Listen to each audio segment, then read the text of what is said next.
All right. Sorry, Kamisha, you're gonna say something? No, I was gonna introduce him real quick, but I don't know how to speak. But yeah, I will introduce my co-presenter, Jennifer Gardner. All right, and I'm just Jonathan gonna Gardner. read a bio, but thank you for passing the baton. Of course. Appreciate that. So, pleased to welcome back Jonathan Gardner, who's been here before, as you know. He's a dedicated advocate for disability rights at both the state and national levels. He's a homeschool graduate, cancer survivor, an individual who happens to have autism.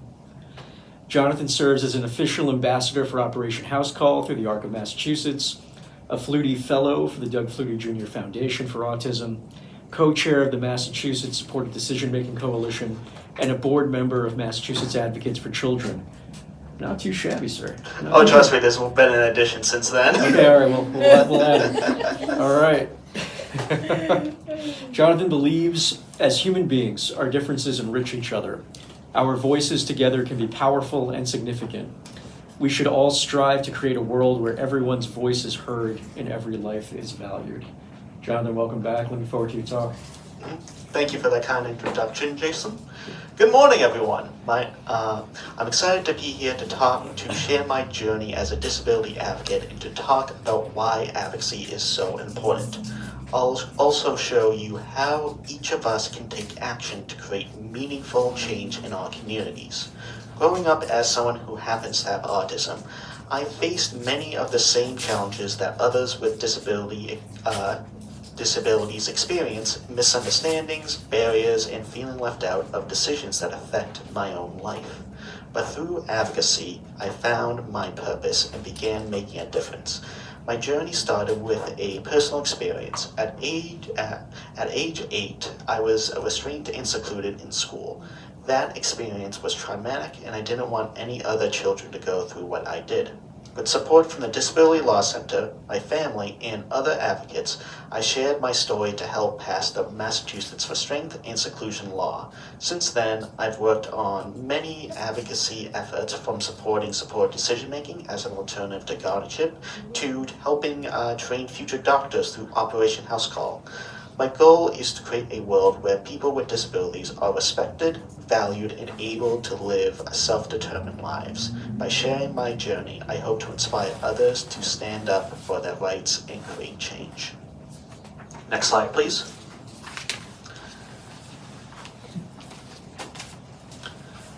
Advocacy to me is standing up for what's right and making sure every voice is heard. It's about improving laws, policies, and systems, especially for people with disabilities. We need to make sure people with disabilities are heard, included in decisions that affect our own lives. Next question. Next slide, please.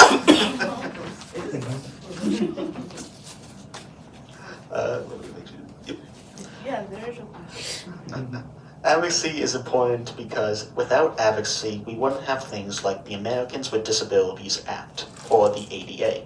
That law exists because people like us spoke up. Advocacy creates change and addresses the issues that matter most to us. Your voice matters, no matter how you communicate. Lawmakers need to hear directly from those affected. Change doesn't happen on its own. It takes all voices, like yours and mine. We need to share our stories, ask for change, and not give up. Next one, please.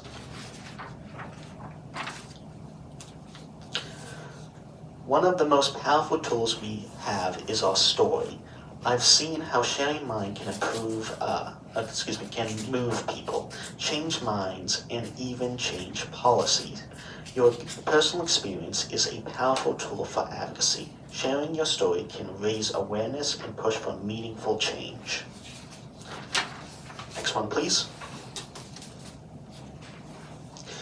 Communicating with lawmakers is easier than you may think. You can make phone calls to your legislators, which can be a personal and direct way to connect to them.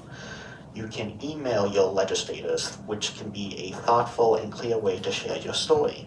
And you can also schedule an in-person meeting with your legislator, which can build your relationship and allow deeper conversations with them.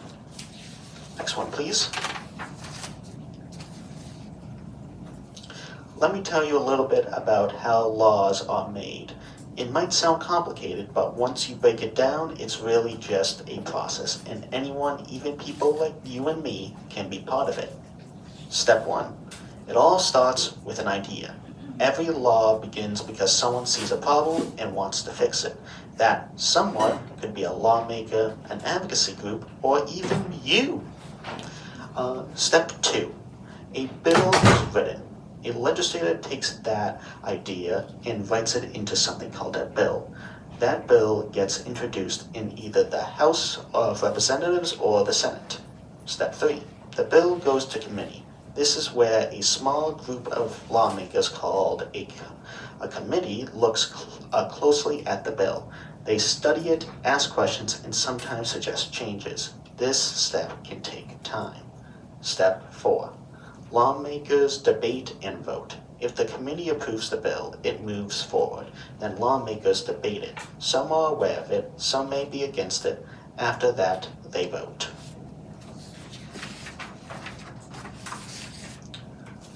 Step 5.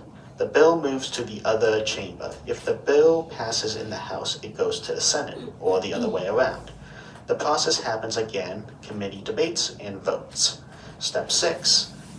It goes to the governor or president once both chambers agree on the bill. It's sent to the governor if it's a state law, or the president if it's a federal law. If they sign it, boom, it becomes law. That's the journey from idea to action. And remember, your voice can help shape what becomes law. Next slide, one, please. Here's how I go about legislative advocacy. It's really just a few simple steps. 1. Identify the issue. What's the issue that you care about most? Start there. 2.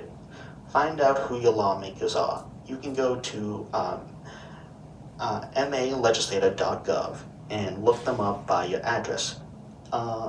Raise of hands. Do any of you want to try that right now? Try what right now? The .gov thing. We've done it.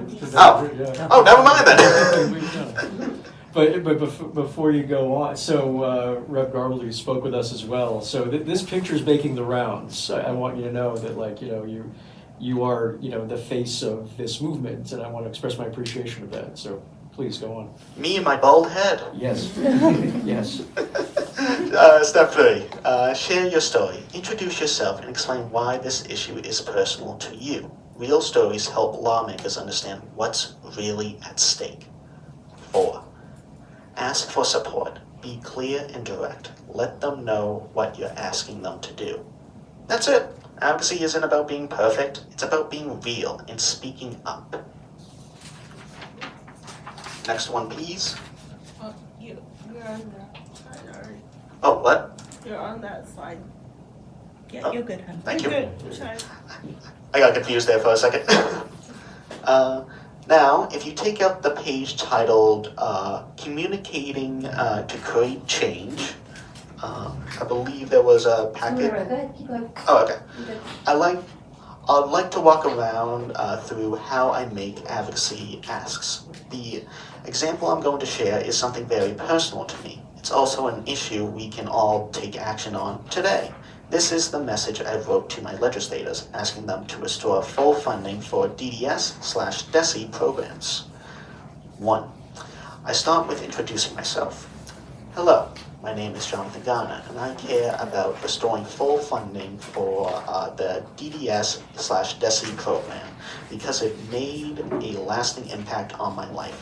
This program helped me grow in independence, build lifelong friendships, and stay at home with my family instead of being placed in a residential school. It gave me the tools and relationships I needed to thrive and be who I am today. 2. Then I share my story and why this issue matters to me. This issue matters to me because at age 10, I met Brendan through the DESE program. He became my first skills trainer and the first person I ever left the house with who wasn't my mom and or dad. Brendan worked with me for 6 years. We built a relationship on trust and communication. We're still close friends today. We go out for lunch. He comes to my birthday every year, and we text back and forth. When Brendan moved on, we were nervous, but because of the support of our family support director, I got to meet Adam. Adam has been my skills trainer from age 16 to, well, now, where he has transitioned into self-direction with me. He's like a brother to me and is part of our family. Just a few months ago, he brought me to my first live pro wrestling event. This was something I never thought I'll be able to do. Both Brendan and Adam were now both of my support, part of my support decision-making team, which is an alternative to guardianship where I make my own decisions with support from people I trust. The DDS / DESI program helped make that possible. 3. Then I explained the problem. The problem is the DESI program is facing an 8.5 million cut in the FY26 Massachusetts state budget, which is down from its usual 10.5 million. This cut would threaten the very supports that help children with significant disabilities stay at home and grow in their communications. Without this funding, families may be forced to place their children in costly residential settings, despite their desire to keep them home. 4. Finally, I ask for help. Can you please restore full funding for the DESI program in the FY26 budget so that families like mine can continue to get the supports we need? Your advocacy can make a difference in the lives of children with disabilities and their families. I ended by thanking them for their support and for all the work they do, then sign my name. You can use this same template whenever you're writing an email, making a phone call or meeting with your legislator in person.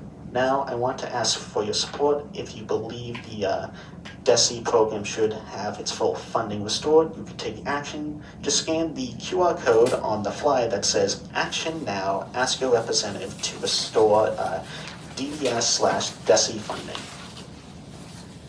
We show that to them. Oh, I can actually do that right now. 1 minute. Thanks for the reminder. Behold, the QR code of our future. We'll pass that around after. Yeah. If you don't mind. Thank you, miss.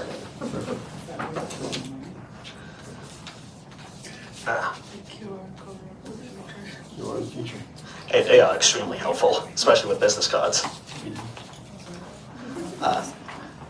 This code will take you directly to the ARC of Massachusetts Action Alert. All you have to do is fill in your name and address, and your legislator will automatically be contacted with a message asking them to support restoring full funding for this vital program. Your voice matters. Your action can make a real difference for families like mine. Thank you. Next slide, please. Should I take like a minute? No, you're good. Cool. You can build support and take action by joining advocacy groups, attending meetings, and working together with others to create change. Change takes time, but with pleasant persistence, change is possible. Next one, please. Together, we can make a difference. Every action counts, and even the smallest steps can lead to big change. Advocacy is about showing up, speaking up, and making a difference. So let's create a world where everyone is valued. Thank you. Thank you. So you might all recognize those